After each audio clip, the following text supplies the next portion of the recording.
नमस्कार, भारत लाइव देख रहे हैं आप। भाजपा नीतीश कुमार और चिराग पासवान के बीच सीटों का समीकरण अभी फाइनल नहीं होगा, लेकिन एक चीज फाइनल हो गया है कि नीतीश कुमार और चिराग पासवान की लड़ाई में जो ऊंच नीच का खेल चल रहा है, इसमें अब भाजपा को इंटरेस्ट लेना पड़ रहा है। कल आपको एक्सक्लूसिव भारत लाइव ने दिखाया था कि जो भाजपा कोटे के मंत्री हैं बिहार सरकार के विजय सिन्हा, उन्होंने अपनी पहली बार मुंह खोला और इस मुद्दे पर कुछ बोला। साथ ही साथ उन्होंने भी कहा कि बहुत जल्दी इस मुद्दे को निपटा लिया जाएगा। लेकिन एक बड़ा सवाल खड़ा होता है, भाजपा अभी तक नीतीश कुमार और चिराग पासवान के फटे में टांग क्यों नहीं लगा रही थी? जब एनडीए का बात हो रहा है, मुद्दा एनडीए से जुड़ा हुआ है और भाजपा जब राष्ट्रीय पार्टी के तौर पर नीतीश कुमार साथ खड़ी है, तो वो चिराग पासवान और नीतीश कुमार के बीच इस लगी हुई आग में पानी क्यों नहीं डाल रही है?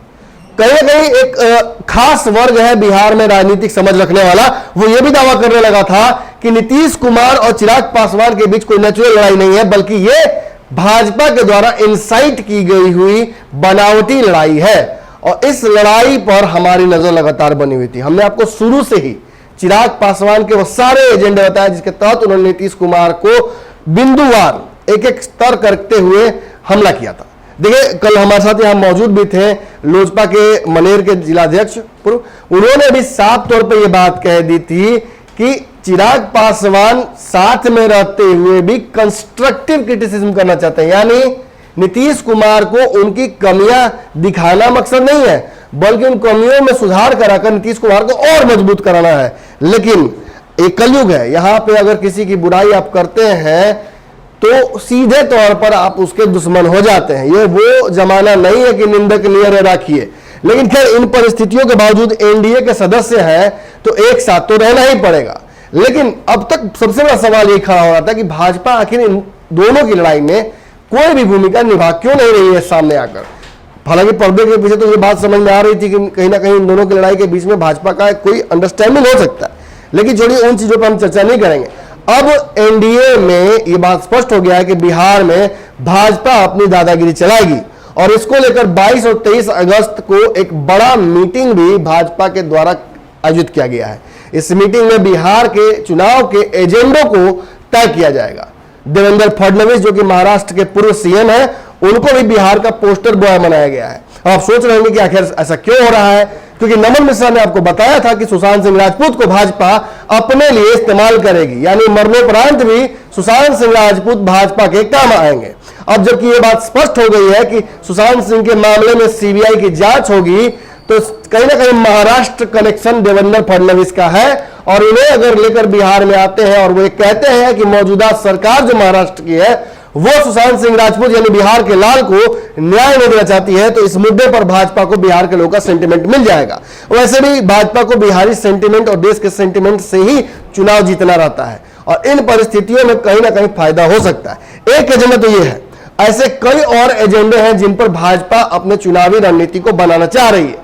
राम मंदिर भी एक बड़ा मुद्दा है। इसके अलावा जैसे ही गरीब कल्याण योजना के तहत बिहार के लोगों को छठ, दिवाली और दशहरा में पहुंचाया जाएगा राशन, इसको भी एक बड़ा मुद्दा बनाया जाएगा। लेकिन बड़ी बात क्या है? बड़ी बात यह है कि नीतीश कुमार और चिराग पासवान को ठेला दिखा दिया गया है, उनको बुलाया तक नहीं गया है इस एजेंडे में बैठकर बात करने के लिए। मतलब एक बात समझ लीजिए, पिछली बार भी लोकसभा चुनाव के दौरान नीतीश कुमार ने कॉमन एजेंडा बनाने के लिए प्रेशर नहीं डाला था और भाजपा के एजेंडे पर चुनाव लड़ रहे थे। इस बार भी परिस्थितियां वैसे ही भाजपा बनाना चाहती है। भाजपा ये बात साफ तौर पे कहना चाहती है कि भले ही आप कितने भी लड़ाई लड़ लीजिए, भले ही बिहार के संदर्भ में आप कितने भी बड़े नेता हो जाइए या मुख्यमंत्री हो जाइए, भाजपा राष्ट्रीय पार्टी है, भाजपा बड़ी है, भाजपा के पास ज्यादा एजेंडे हैं और ज्यादा लॉजिस्टिक्स भी है, तो भाजपा ही अपने हिसाब से बिहार के चुनाव का एजेंडा और बिहार चुनाव की स्ट्रैटेजी बनाएगी और स्ट्रैटेजी का आप एकमात्र हिस्सा होंगे, ना कि उस स्ट्रैटेजी बनाने का हिस्सा। और ऐसी परिस्थिति में कहीं ना कहीं लोजपा और नीतीश कुमार के लिए यह बड़ा झटका हो सकता है। जब नीतीश कुमार अपने 7 निश्चय योजना के तहत चाहते थे कि जनता के बीच जाए, इन योजनाओं को कितना जमीन पर उतार पाए हैं ये बताएं और साथ ही साथ 10-20 नई योजनाओं का भी कहीं ना कहीं शुरुआत कर दे। कल आपको हमने बताया था कि दरभंगा के जिलाध्यक्ष जो जदयू की पार्टी के हैं, उन्होंने साफ तौर पर कहा कि नीतीश कुमार की एक और महत्वाकांक्षी योजना आने वाली है बहुत जल्दी। हर किसान के खेत में वो पानी पहुंचाने की एक नई योजना लाने वाले हैं और इन सारे योजनाओं को एजेंडा बनाकर अपने मैनिफेस्टो बनाना चाहते हैं। ऑब्वियसली जदयू बड़ी पार्टी है बिहार के संदर्भ में, ये बात अमित शाह भी कह चुके हैं, लेकिन एजेंडा बनाने की बात को लेकर कोई न्योता नहीं मिला है नीतीश कुमार जी को। यह साबित करता है कि नीतीश जी को भाजपा अपने हिसाब से ही चलाएगी। यानी कहने का मतलब कि आपको याद होगा कि एक बार कांग्रेस की सरकार बनी थी और कांग्रेस की सरकार में सोनिया गांधी पीछे बैठी थी और मनमोहन सिंह सामने बैठते थे। नीतीश कुमार के पावर को सीज कर उनका रिमोट अपने हाथ में अमित शाह रखना चाहते हैं और इस बात के लिए इस चुनाव पर बहुत महत्वपूर्ण तरीके से नजर आपकी होनी चाहिए। ये चुनाव बहुत हद तक नीतीश कुमार के आने वाले भविष्य की पूरी तरह से कल्पना करेगा, पूरी तरह से फ्लोचार्ट बना देगा और यह तय हो जाएगा कि नीतीश कुमार इसके आगे की राजनीति कैसे करेंगे। लेकिन बड़ी बात यह है कि चिराग जहां एक तरफ नीतीश कुमार अपना एजेंडा, एक अपना मैनिफेस्टो बनाना चाहते हैं जिसके तहत वो चुनाव लड़ेंगे और अपने कार्यों को दिखाकर चुनाव लड़ सकते हैं, वहीं भाजपा की अपनी ही तैयारियां हैं और कहा जा रहा है कि चिराग पासवान जो कि नीतीश कुमार के कार्यों के 15 साल के कुछ कमियां जो रह गई हैं उनको अपना एजेंडा बनाना चाहते थे चुनाव में और नीतीश कुमार के कार्यों में जो कमी रह गई, चाहे सड़क के गड्ढे हो, चाहे जांच की प्रक्रिया नहीं करा पाना हो कोरोना में या इंसेफ्लाइटिस में या डेंगू में, इन सभी चीजों को लेते हुए शिक्षा, स्वास्थ्य और सड़कों की स्थिति, इसके अलावा बिजली की स्थिति कहीं ना कहीं बहुत गड़बड़ है। अभी भी किसानों को न्यूनतम दर पर बिजली नहीं मिल पा रही है।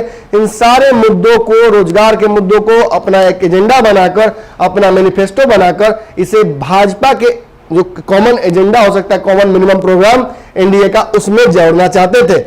लेकिन जिस तरह से सीटों को लेकर दोनों आपस में लड़ रहे हैं नीतीश कुमार और चिराग पासवान, भाजपा को यह बात समझ में आ गया कि अगर एजेंडे के लिए भी साथ में बैठेंगे तो समस्या फिर खड़ी हो जाएगी और ऐसे तो फिर चुनाव कहीं ना कहीं डिस्टर्ब हो जाएगा। अगर एजेंडा सामने रखते, भाजपा ये बात जानती है, भाजपा जानती है कि पुलवामा की वजह से उससे पूरा देश मिल सकता है, तो वो ये भी बात जानती है कि राम मंदिर जब बन गया, उसका शिलान्यास एक तरह से हो गया और इतने सारे अलग अलग मुद्दे हैं जिन पर चुनाव लड़ा सकता है, तो वो ये गलती नहीं करना चाहती है। जैसे सीटों के समीकरण को लेकर बिहार में असमंजस बना हुआ है, वैसे ही अगर मैनिफेस्टो को लेकर असमंजस बनता है तो शुरुआती दौर में ही एनडीए को एक बड़ा घाटा हो सकता है।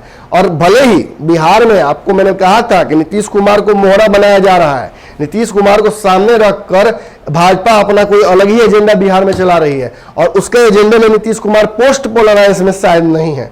ये बातें तब और साबित हो जाती है जब इस तरह की सामने आती हैं बातें कि नीतीश कुमार और चिराग पासवान को आपस में लड़ने के लिए खूब छोड़ा जा रहा है, लेकिन जब बात हो रही है महत्वपूर्ण बड़े डिसीजंस लेने की, जैसे कॉमन मिनिमम प्रोग्राम बनाने की, तो इस पर कोई राय नहीं ली जा रही है। 22 और 23 तारीख को बैठकर भाजपा, खबर जो है कंफर्म है, 22 और 23 तारीख को भाजपा के सारे शीर्ष नेतृत्व के नेता, चाहे जेपी नड्डा हो, महाराष्ट्र के पूर्व सीएम है देवेंद्र फडणवीस और बिहार के प्रभारी हैं, इन सभी को बिठाया जाएगा, इन सभी के साथ बैठकर फाइनल डिसीजन कर लिया जाएगा। लेकिन चिराग पासवान और नीतीश कुमार के लिए फिलहाल भाजपा की तरफ से ठेला है। धन्यवाद। बढ़ाएं अपना कदम सक्सेस की ओर शिखर करियर इंस्टीट्यूट के साथ। शिखर करियर इंस्टीट्यूट पूर्वी भारत में एकमात्र कोचिंग संस्थान जो एक्सक्लूसिवली है मेडिकल एंट्रेंस एग्जाम के लिए।